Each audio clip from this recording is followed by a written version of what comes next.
Voilà, chers téléspectateurs de la radio-télé diocésaine Wisani, nous vous disons merci de nous suivre maintenant. Ici, au plateau de la RTDN, pour la circonstance, nous avons invité pour vous des gens que vous allez découvrir. Et vous allez constater que le plateau est tout blanc.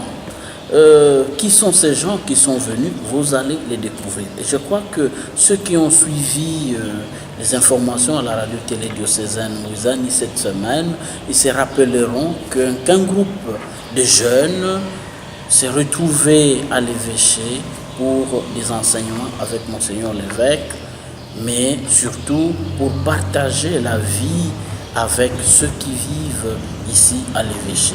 Et donc, à travers cette émission, nous allons découvrir tous ensemble ce pourquoi ils sont venus ici et leur mot de la fin surtout, d'autant plus qu'ils ont passé un long séjour ici, 5 jours, 6 jours, c'est beaucoup. Voilà, je suis ici au plateau de la RTDN avec des jeunes. C'est l'année de la jeunesse et les jeunes se consacrent au Seigneur. Ce sont des jeunes qui viennent de notre diocèse. Ce sont des jeunes qui sont en formation. Nous avons des novices, des sœurs servantes de Marie de Boma et aussi des novices, des frères de Saint-Joseph de Boma. Nous savons que les noviciats de sœurs servantes de Marie se trouvent à Kango. Et donc les jeunes filles sont venues des Kango. Et le noviciat des frères aussi, les frères de Saint-Joseph, se trouve aussi à Kango. Ce groupe est donc complètement venu de Kango. Alors je m'en vais d'abord saluer tous ces jeunes qui couvrent le plateau de la RTDN en blanc. Bonjour tout le monde. Bonjour, monsieur. Voilà, vous êtes venus ici au plateau de la RTDN, je viens de le dire, vous venez des Kangou, vous êtes des novices, de sœurs servantes de Marie de Boma et des frères de Saint-Joseph de Boma. Mais le peuple de Dieu et nos téléspectateurs surtout veulent vous découvrir. Et alors, nous allons faire passer dans chacun d'entre vous pour dire son nom et dire de quel ordre, de quelle congrégation il ou elle appartient. Voilà, je commence peut-être par l'extrême droite pour terminer par l'extrême gauche. Moi, je réponds au nom de Mathieu, novice de la première des congrégations des frères de Saint-Joseph de Boma. Moi, je réponds au nom de Philippine Bundunanga. Je suis novice de la première année des congrégations de sœurs servantes de Marie de Boma. Mon nom c'est Edouard Chambilelo, novice de la première année de la congrégation des frères de Saint-Joseph de Boma. Maintenant, on peut passer à gauche. La sœur, vous allez vous présenter et jusque là au fond. Moi, c'est Gertrude de Kumbaton, novice de la première année canonique de la congrégation des sœurs servantes de Marie de Boma. Rosette Ndondangouba, novice de la deuxième année dans la congrégation des sœurs servantes de Marie de Boma. Moi, c'est Christine Behomo Ilongue, novice de première année de la congrégation des sœurs servantes de Marie de Boma. C'est novice Théophile Ngimbingoma, novice de l'année canonique de la congrégation des frères de Saint-Joseph de Boma. Merci donc de déclarer votre identité à tous ceux qui vous suivent. Maintenant, nous allons au large. Voilà, c'est depuis une semaine que vous vous retrouvez ici à l'évêché de Boma. Et je crois que la RTDN n'en était pas en reste. Elle a diffusé tout votre séjour ici à l'évêché de Boma. Alors, je peux vous demander qu'êtes-vous venu faire ici? Je crois que je peux poser la question à celle qui est la plus proche, à gauche. Ma soeur, qu'êtes-vous venu faire à l'évêché? Suivre les cours de l'ecclésiologie avec notre père, Monseigneur l'évêque. Nous sommes vraiment très contents de rester ensemble avec lui, avec Monseigneur le vicaire général, le chancelier, le secrétaire, parce que nous mangeons ensemble, nous prions ensemble avec eux. Vraiment, nous sommes très contents. Et le mardi, nous sommes allés voir nos prêtres aînés à la maison d'accueil, chez Monseigneur Nsungu. Là, nous avons fait aussi notre adoration. Et nous étions vraiment contents parce que les prêtres aînés nous ont bien accueillis. Et le jeudi, on était au grand séminaire de la Benguidi, visiter nos grands séminaristes. En tout cas, nous étions ravis de leur accueil. Ils nous ont bien accueillis. Nous avons visité presque tous les séminaires et nous accompagnaient jusqu'à ce que nous avons quitté les séminaires. Et hier samedi, avant midi, nous avons fait le tourisme. Nous avons visité les baobabs, la première voiture et l'ancienne cathédrale. Et après-midi, nous avons accompagné notre père Monseigneur l'évêque à l'IKV où il avait eu l'entretien avec les étudiants. Et aujourd'hui, dimanche, nous venons de là, nous venons de prier ensemble avec les étudiants, ensemble aussi avec notre père Monseigneur l'évêque. Et par la grâce de Dieu, demain lundi, ça sera le retour pour Kangou, là où nous suivons notre formation. Voilà, chers téléspectateurs, vous l'aurez compris. La première motivation, c'est venir suivre un cours. C'est le cours d'ecclésiologie. Mais voilà, ils ont fait d'une pierre deux coups. Ils ont visité aussi la ville de Boma, certains sites. Voilà, la sœur vient de les dire. Mais je retiens ecclésiologie. C'est pour cela, je crois que vous êtes arrivés ici. Parce que la visite, ça vient s'ajouter. Alors, il faut que le peuple de Dieu comprenne par vous, ecclésiologie, ce que ça signifie. Je préfère aller encore à gauche pour poser la question, ecclésiologie, qu'est-ce à dire? Votre consoeur vient de le dire, vous avez suivi ces cours d'ecclésiologie, mais nous voudrions savoir ce que signifie ecclésiologie. Merci pour la parole. Ecclésiologie est un mot composé de deux termes grecs, ecclésia et logos.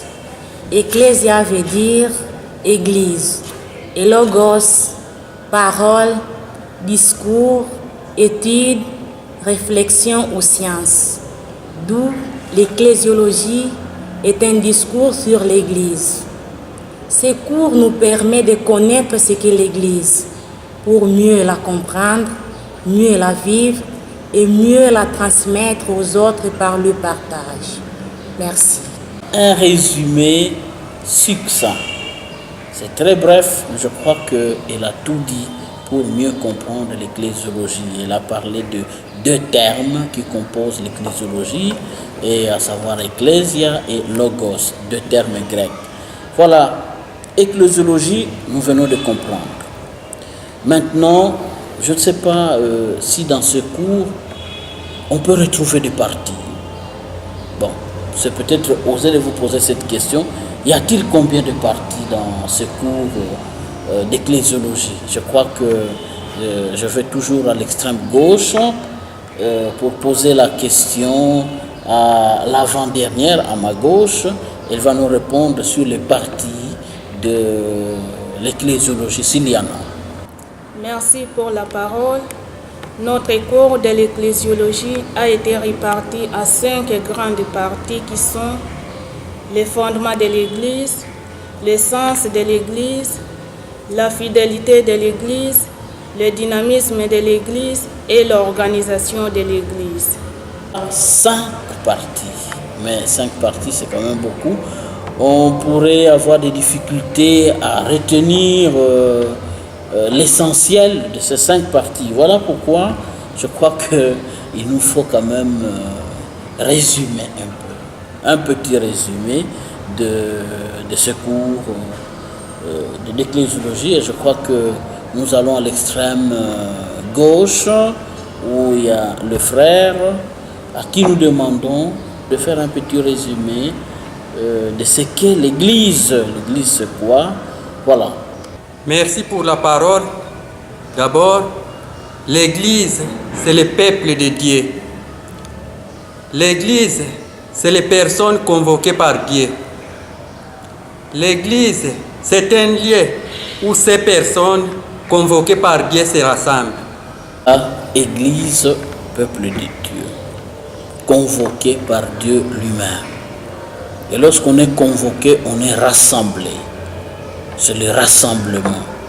Il a si bien expliqué, et je crois que nous-mêmes aussi, nous comprenons bien ce terme ecclésia, église, qui n'est rien d'autre que le peuple de Dieu qui se rassemble, une communauté priante, une communauté qui a un regard vers Dieu, une prière qui tend vers Dieu. Voilà, c'est ce rassemblement-là. Il a été très bref, mais je crois que tous les termes sont bien dits. Alors, nous continuons, chers téléspectateurs et auditeurs, notre petite émission. Je rappelle que j'ai invité pour vous ici des jeunes en formation, une formation de la vie religieuse, à savoir les novices des sœurs servantes de Marie de Beaumont et de jeunes frères de Saint-Joseph de Beaumont qui sont venus ici, comme ils l'ont dit eux-mêmes, en séjour à Beaumont, mais c'est pour un objectif, suivre le cours d'ecclésiologie avec le Père évêque, notre évêque, Monseigneur Cyprien Mboka Di Nkwanga.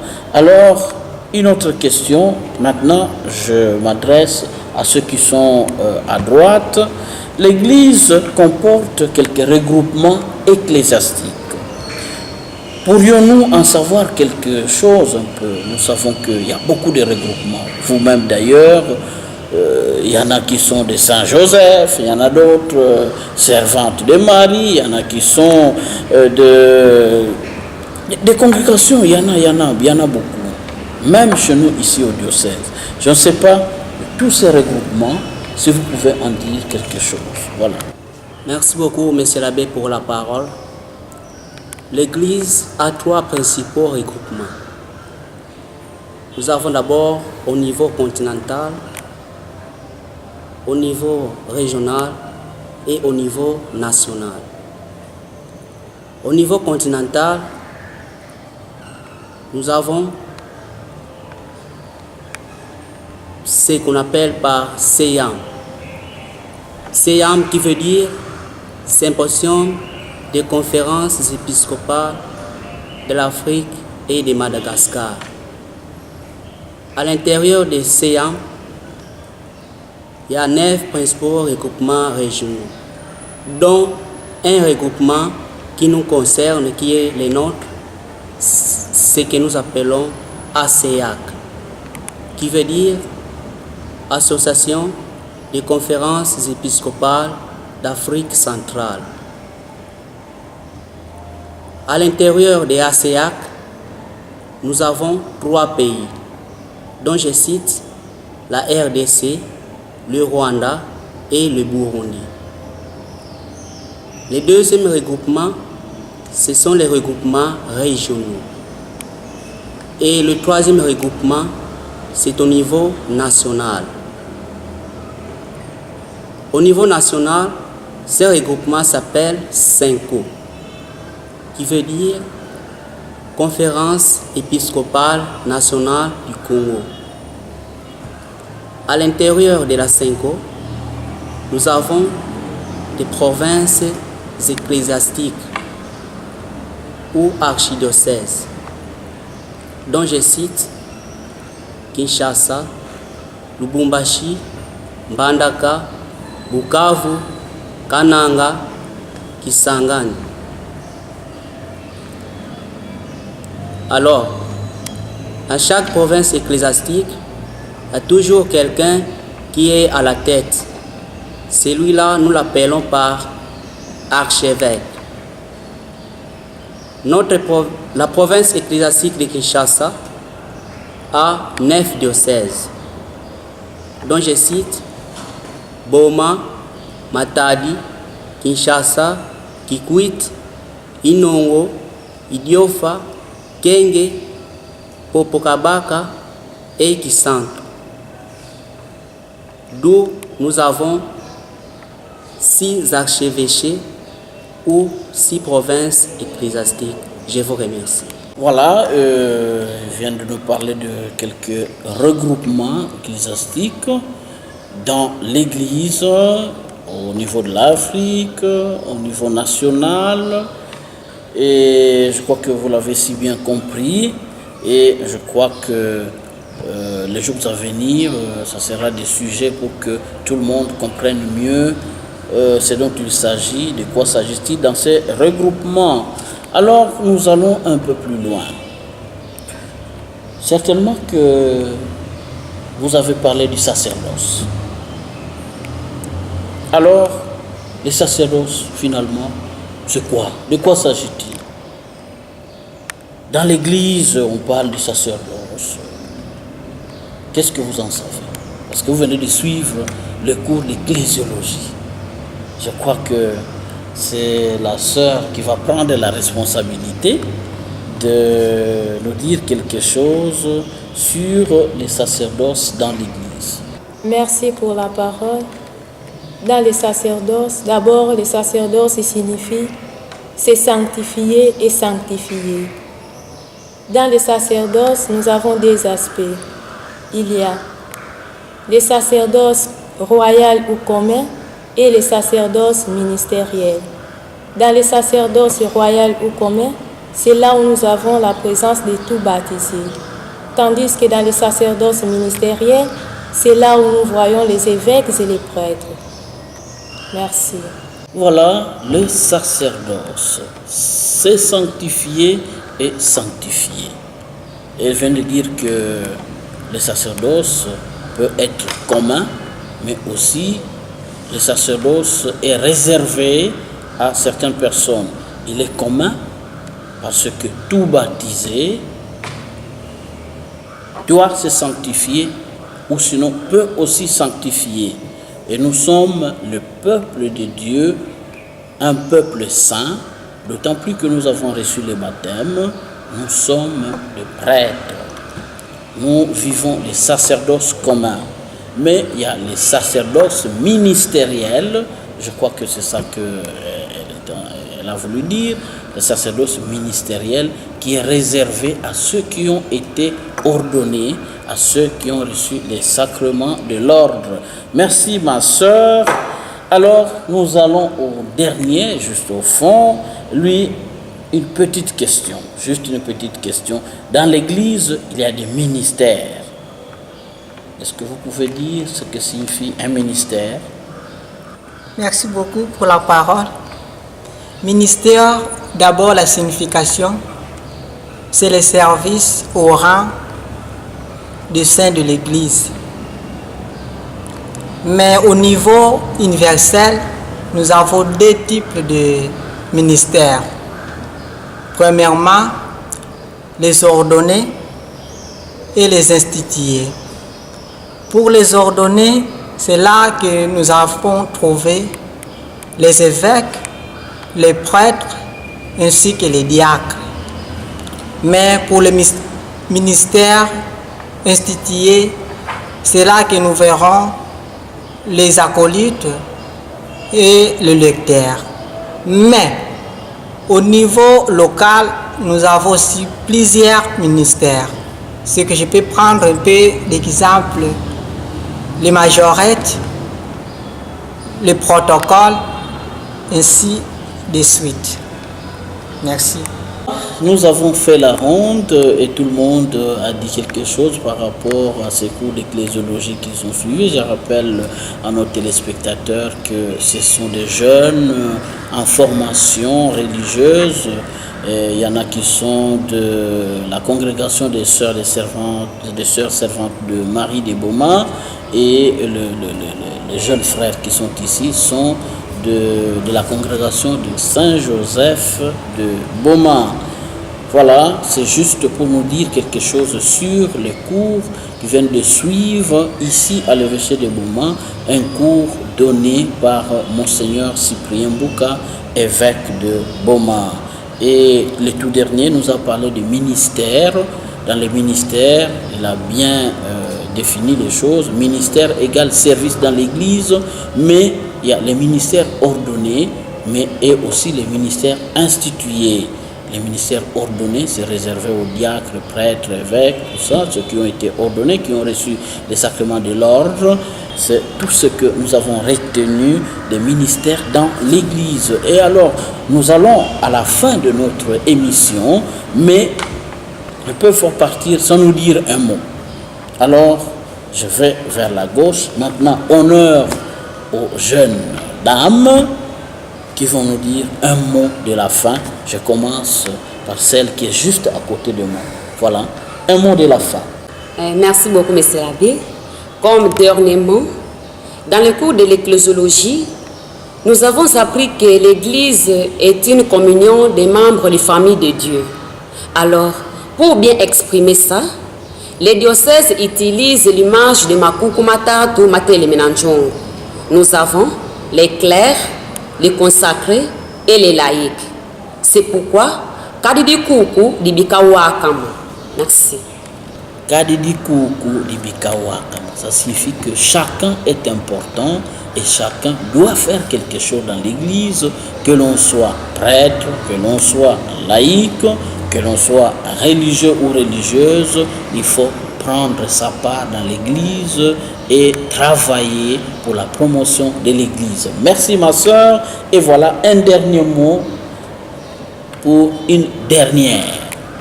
Toujours une jeune soeur, novice. Vous avez la parole. Une fois de plus, merci pour la parole. Kadidiku Kuribika Wakama. C'est ça d'ailleurs que nous prions continuellement dans la prière du diocèse, dans laquelle nous estimons notre appartenance au Père, au Fils, à l'Esprit Saint et notre affection filiale à la Sainte Vierge Marie. C'est pourquoi cette prière est théologique, christologique, pneumatologique et mariologique. Merci. Nous sommes pratiquement à la fin de notre émission. Vous l'aurez compris que ce sont des jeunes en formation de la vie religieuse dans leurs congrégations respectives, à savoir la congrégation des Sœurs Servantes de Marie de Boma et la congrégation des Frères de Saint-Joseph de Boma. Ils se sont retrouvés ici à l'évêché de Boma toute cette semaine pour suivre le cours d'ecclésiologie. Et par cette émission, ils ont essayé de nous donner quelques grands points de ces grands cours qu'ils ont reçus de Monseigneur l'évêque. Nous vous disons donc merci vous qui nous suivez.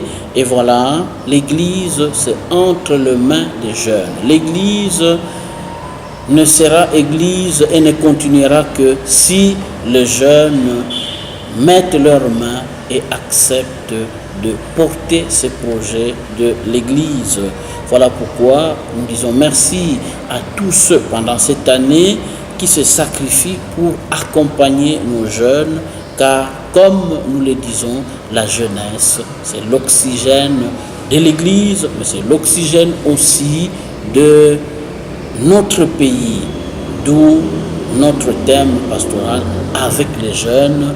Lèvons-nous pour bâtir notre pays et notre Église. Merci donc de nous avoir suivis. Nous vous fixons rendez-vous pour la prochaine. Merci.